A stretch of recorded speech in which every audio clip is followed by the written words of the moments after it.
Argonauts is one of the largest hunters' lodges in the world.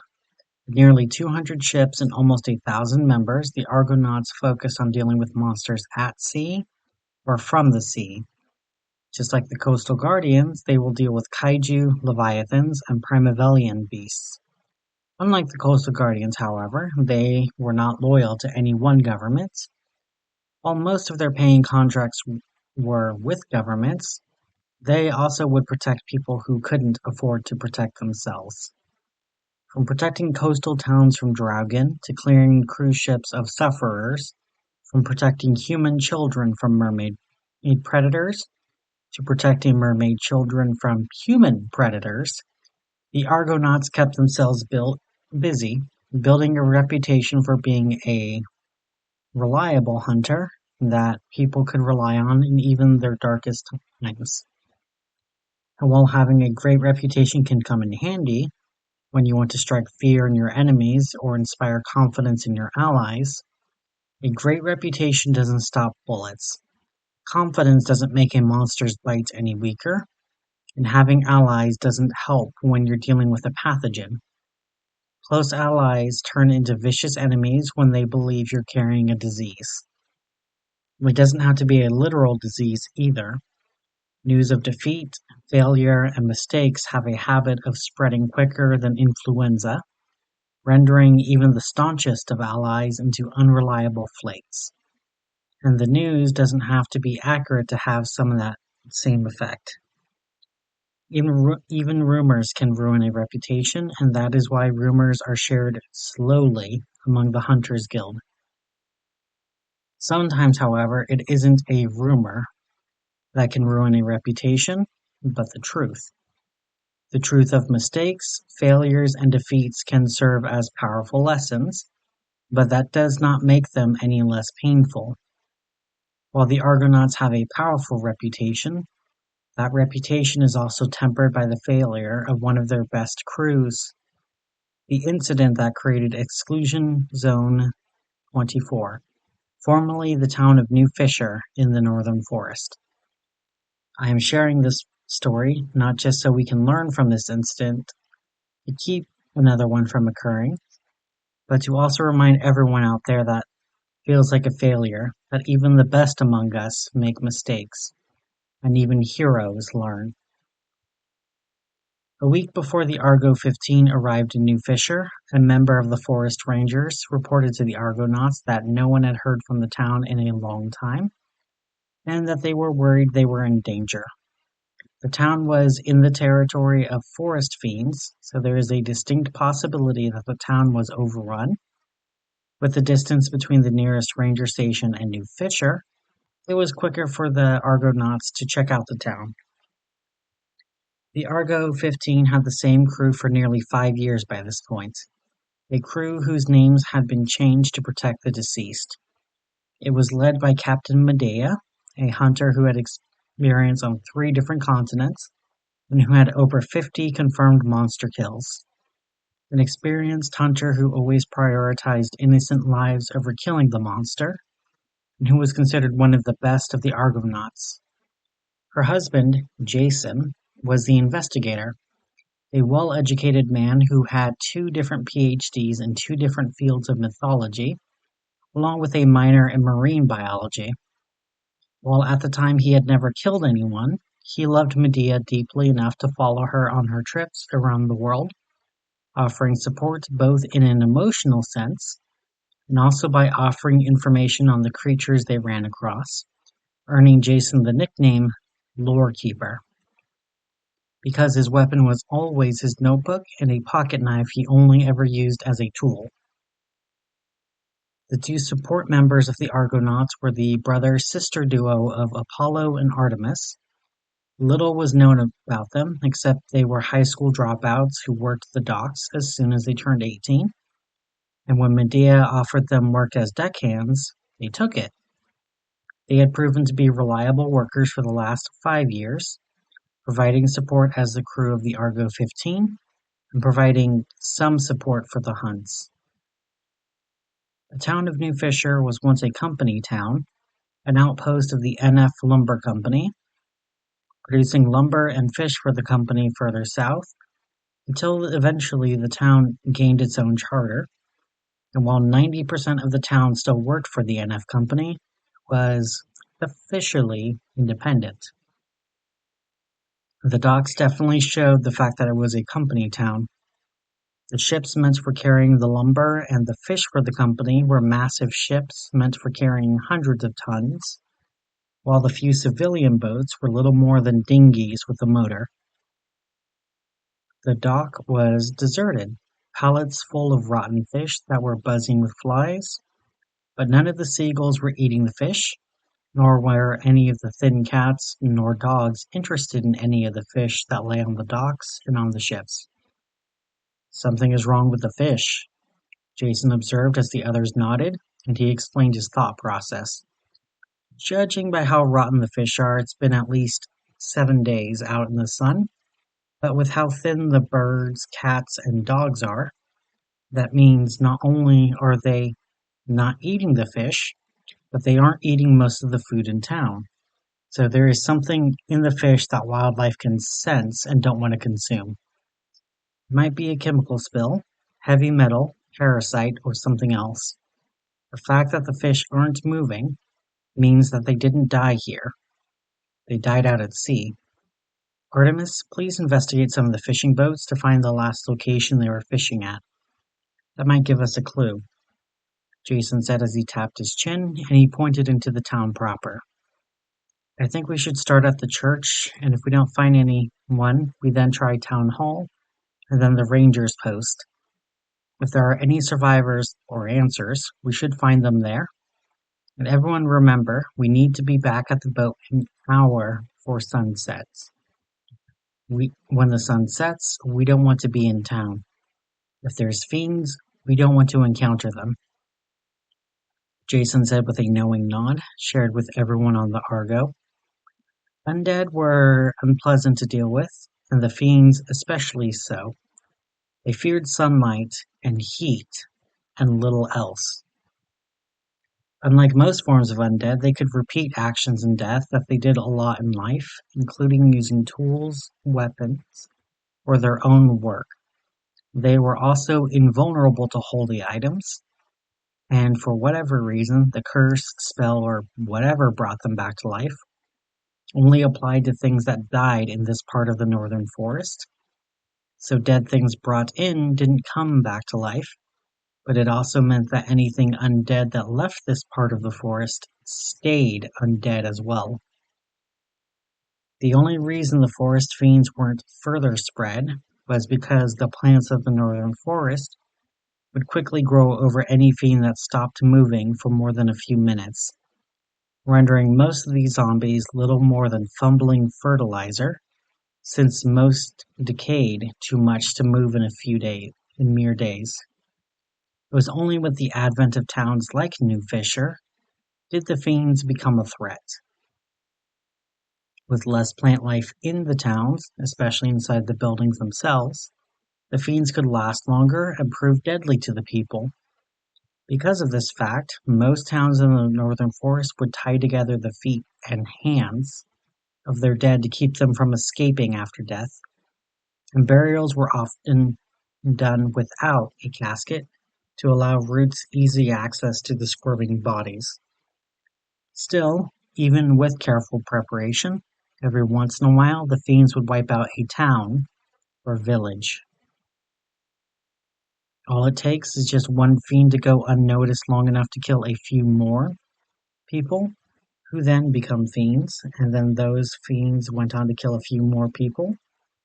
The next thing you know, the dead outnumber the living, and they don't need to last long to wipe out an entire town. It was with this expectation that Medea and Jason explored the town of New Fisher. The first thing they noticed as they went down the town streets was that the town looked like it was abandoned in the middle of the day. Toys, bikes, and cars were just left on the streets and on people's lawns. And the houses themselves all had their doors broken open. They even investigated a few houses to find that every single door was broken open. Even the cabinets, closets, and fridges were all broken open, which was noted because that behavior had never been seen before. While a few broken doors were to be expected, especially for fiends trying to get to someone, fiends don't break open every door there is. Then there was how clean every house was. In a few homes there was rotten food left on the counters, crawled over with insects, but not other scavengers. But there was no sense of panic inside the homes. If it wasn't for the rotten trash, forgotten food, and smashed doors, all of the homes would have looked like normal homes. So, the couple continued their trek into the town, where things were more wrecked, but closer to what Medea and Jason were expecting. As odd as it was to say, a place where the homes were simply abandoned, with no sight of fight nor flight, was a lot more upsetting than evidence of a fight or attempted escape. It meant the difference between a tangible threat that could be fought or an intangible threat that simply wiped people cleanly away. In all of Medea's years of hunting, she would rather deal with a tangible threat than an intangible one, even if it was not a threat that she could fight. Tangible threats could be understood, they could be fought, they could be avoided. Even if you weren't strong enough to handle a tangible threat, you at least knew that it could be overcome. The world she dealt with was dangerous, but at least it was real, it was physical, it had solutions. The world her husband read about and told her about while they were out terrified her to hear about. Stories about witches that could remove their skin to reveal only fire beneath.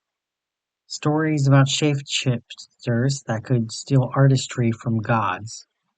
Stories about unkillable heroes tricking death into suicide. These stories terrified Medea on a deep level. The idea of a world out there that she couldn't ever hurt, but could easily hurt her, scared her. It was easy to deal with a forest fiend. You can see the undead, and you could kill it again. It was a lot harder dealing with whatever was bringing the forest fiends back from death. Whatever that was, it might as well be a force of nature to her. Something she could never understand, and the more she thinks about it, the more it disturbed her. The idea of something so powerful with no explanation had no place in her worldview, except here it was. So she dealt with the tangible, and she left the intangible wondering to her husband. She didn't understand how he kept himself from being terrified, but she trusted him, and she loved him, and that would be enough to stop herself from the dread of thinking about the esoteric nature of her world. When they saw the overturned truck, Medea let out a sigh. Sure, the truck was empty, but there was blood in the cabin, and bullet holes in the nearby buildings. Medea crouched to examine where the bullets were coming from, and she could see that it all came from inside of the truck, like they were firing at something surrounding the car. What was odd was the only blood was inside of the truck, none around the truck, nor was there a body. So whoever was in the truck, they were firing at a threat that didn't bleed. That narrowed down what the threat could be significantly. There were very few monsters that don't bleed, and while none of them were good, they all feared sunlight, so they continued their trek to the church. The church was so far the only building they found that still had a door, and although it was clearly worn down with numerous scratches and gouges on the heavy wooden door. A door marked with the Eye of Horus in black ink over the golden cross. This also brought pause to both Medea and Jason. Jason, what is something that doesn't bleed but can enter holy ground? She asked her husband as he quickly went over everything he knew. The monster had something to do with the fish that were brought in, because the animals were refusing to touch the fish. The monster had a physical presence because the doors were all broken down, and if it was something like a phantom or a banshee, it wouldn't have bothered with the doors. The monster didn't bleed because there was no blood around the site of the battlefield. The only blood was inside of the truck's cabin. And finally, there was evidence that it was trying to break into the church. A church that was marked with two different holy symbols, so it couldn't be vulnerable to holy ground. He quickly skipped down the list. It wasn't a demon, it wasn't a fiend, it wasn't a hitchhiker, it wasn't a cursed corpse, it wasn't an angry angel, it wasn't any kind of spirit, it wasn't a contaminated cadaver because they would have noticed the chemical smell by now. That only left something of eldritch origin. While not all eldritch beings shared this trait, a typical trait shared by most of them is that their bodies, their blood, and all traces of their existence dissolved and evaporated within minutes after their death. The Deep Ones, Twins of God, Levantine, Leviathan, and Stingy Stygian, all eldritch creatures that just disappeared soon after death, not even leaving blood, smoke, ashes, nor dust behind when they died. So while Jason did not know what kind of eldritch being this was, he was fairly certain it was something of eldritch origin. He told Medea he knew it was eldritch, and it was almost definitely not a kaiju nor a leviathan, because the ships in the dock were still there, and he did not know how the eldritch monster tied to the fish in the dock. Deep ones were the right size, but they also would have taken all of the fish, regardless of the quality. Medea knocked on the door and listened closely to hear if there was movement inside. And sure enough, there was movement that she heard. So with that knowledge, Jason pulled the door open, and Medea aimed her rifle into the church where they saw the remnants of a massacre. All of the bodies were piled far from the door. They were days old with maggots crawling across the flesh, consuming what was left of the corpses. Each of the bodies had a large gunshot wound in their heads to keep them from rising from the dead, and the drag marks along the floor told Medea that the bodies weren't shot to death. They died in their pews, and they were dragged away from the doors, then shot in the head. One body was still clutching a gun in its death grip. The body that clutched the gun in its right hand couldn't have been older than 12 years old, judging by the colorful clothes it still wore. The face had rotted off, leaving bare bones exposed and eye sockets that only had maggots inside of the socket. Resting its head on the corpse's lap was a long, dead Labrador dog, the fur lined with flies and maggots, and the exposed bone peeked beneath the dog's skin as the fiend hound still nuzzled its head into the lap of its dead master. A dead master that was still petting the dog even after death. The left hand was skeletal, with bare strips of ligaments and flesh barely holding the fingers together, as the fiend child pet the fiend hound in a manner that made it clear this was how the fiends spent their last few moments of their life together. The last few moments of life that were preserved after death by the curse on this part of the northern forest. The fiend child turned its head towards Medea, where her hand shook, seeing the carnage inside of the church. She expected the fiend to turn on her, or to at least try to get closer, avoiding the sunlight at least. Instead, what she saw was the fiend child lift its gun to the fiend hound's head, and it pulled the trigger. A click indicated that the gun was out of bullets, as the fiend child pleaded with Medea. Medea's hands steadied as she fired the first bullet into the fiend hound's skull. The hound's skull exploded into fragments, and the fiend child stopped petting the furry abomination as it leaned its head forward.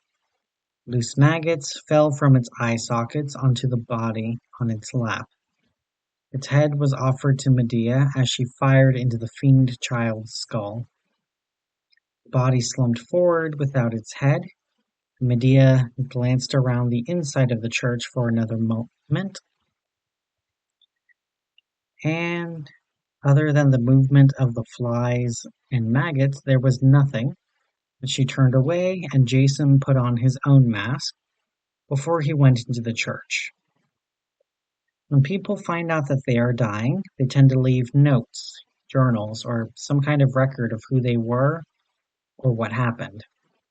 One of the most human things in the world was wanting to preserve your own memory, and it was where Jason had his greatest strength. He knew where people would keep their own memories, and it left Medea outside for a few minutes to deal with her own feelings. Fiends didn't behave like that. Most fiends were hostile to human life, or if they weren't hostile, they ignored humanity. That fiend child wasn't ignoring her. It communicated with her that it wanted both the fiend hound and itself to be killed. Whatever necromancy animated those dead bodies gave it a fear that was deeper than hunger, deeper than anger, and deeper than self-preservation. And as unnatural as fiends feel to humanity, they were a natural part of the northern forest. A scavenger and apex predator, the top of the food chain and also the decomposer that fertilizes the massive trees of the forest. The only thing that could cause an apex predator to behave this way would be an invasive species. Jason soon exited the church with the remnants of a journal as he read it through quickly, and he gave Medea the basic notes of the journal. The fishermen went fishing beyond Devil's Reef, another hard line in the northern circle between the exoteric and the esoteric worlds. You can think of it as the thermocline between the eldritch and exoteric ecosystems, or as a veil. With the firm knowledge that the threat was eldritch in nature, Jason and Medea made their way back, while Jason explained what the residents recorded. The journal said that the fishermen and those that ate the fish were the first affected. Regardless of how well they cooked the fish, they all got infected with it. Then the infection was explained in detail as Jason explained exactly what was happening. The first symptoms were always physical: skin pulsing, eyes turning bloodshot, then hives form on the skin, hives that developed into holes in the skin, holes that had tongue-like cilia sticking out of the holes, resembling barnacles that licked the air, and the victims would taste through these tongues, and they couldn't be removed because these holes made their way down to the bone, and these creatures burrowed into the bone itself. And the people were still alive, no matter how much the parasite ate their bodies, even when their flesh was more holes than skin, and they were supported by the worming parasites. They would scream until the parasites ate into their vocal cords, and they still wandered the town. And when they got close to anyone uninfected, the parasites would flee from the infected body to the uninfected body, leaving behind a body that decomposed and evaporated quickly. The final pages indicated how they hid in the church and how people started to go insane, and that the writer of the journal killed everyone else before shooting each of them in the head, leaving only the writer and their dog alone. And the last few pages confirmed it was called Adam's Wrath. And it also confirmed that the writer shot all of the residents of the church today.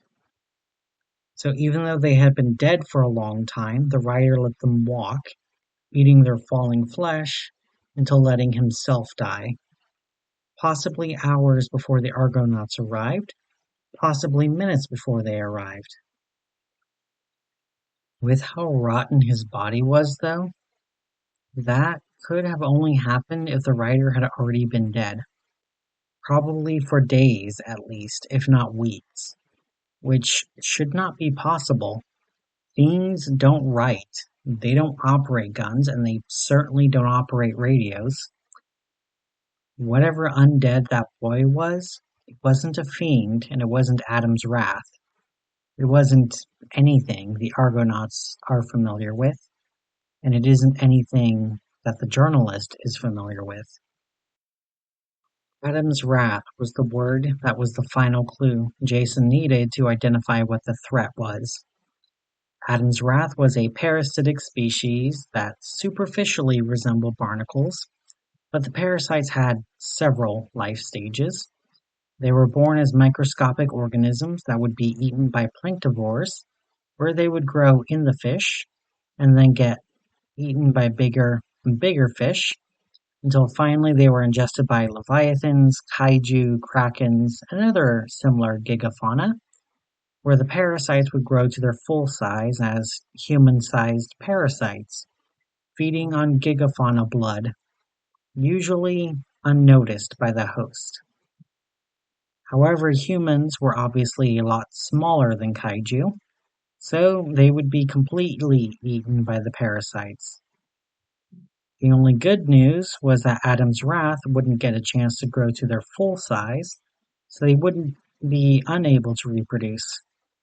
Eventually, the parasites would starve and then die, and then the fiends they turned into would rot and die out for spreading, which was a small comfort until they made it back to the docks, where Medea and Jason found the missing people of the town. Where the Argo once was, it was now aflame, and inside of the flame stood the bodies of those taken over by the parasites, who even now were silently screaming as the fire burned away the human flesh. But the parasite and the shells that covered their bone were unfazed by the fire. The silent screamers were, by this point, more parasite than actually human. Their bones still resembled human bones, but instead of ligaments were worm-like cilia, acting as ligaments and muscles, moving the bones like jerky marionettes. All over the bones were numerous barnacle-like shells, as the bones rattled as they staggered and stalked. In the center of the horde of silent screamers were the remains of both Apollo and Artemis. Their blood and viscera coated the fingers of the screamers, and the twins both screamed with no breath in their lungs as the parasites dug into the flesh of the twins. The worm-like cilia dug in and out of the skin like a possessed needle and thread, dragging its shell into the flesh of the two support hunters, leaving their pockmarks of shell and cilia that burrowed into the flesh as the parasites dug into the bones of Adam's wrath's newest victims. The bodies twitched and lunged up like puppets who just learned how to walk, as these bodies joined the other silent screamers, who all turned to face both Medea and Jason. Medea aimed her rifle at the closest silent screamer and fired directly at the skull. The skull exploded, and they both watched as the cilia and barnacle shells hold the skull fragments back together. Not even slowed by the bullet, both Jason and Medea could only do one thing: run. Both ran from the silent screamers and towards the gate of the township. The gates were created to keep out the fiends of the forest. The gates that now confined the silent screamers and also the hunters inside of New Fisher. Thankfully, the gates were like most other gates in the northern forest. equipped with a combination lock with the combination printed on the outside to only allow the living in or out. They left the town and they slammed the gates shut behind them before locking it again as they made their way down the road. The two of them, the only survivors of New Fisher, as they slowly made their way to another town.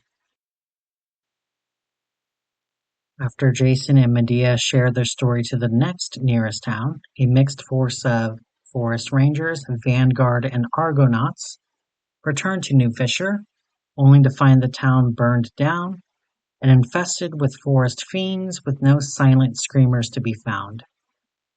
However, due to the nature of the infection that spread among the town, the road leading to the town was blocked off, and the entire area was declared an exclusion zone.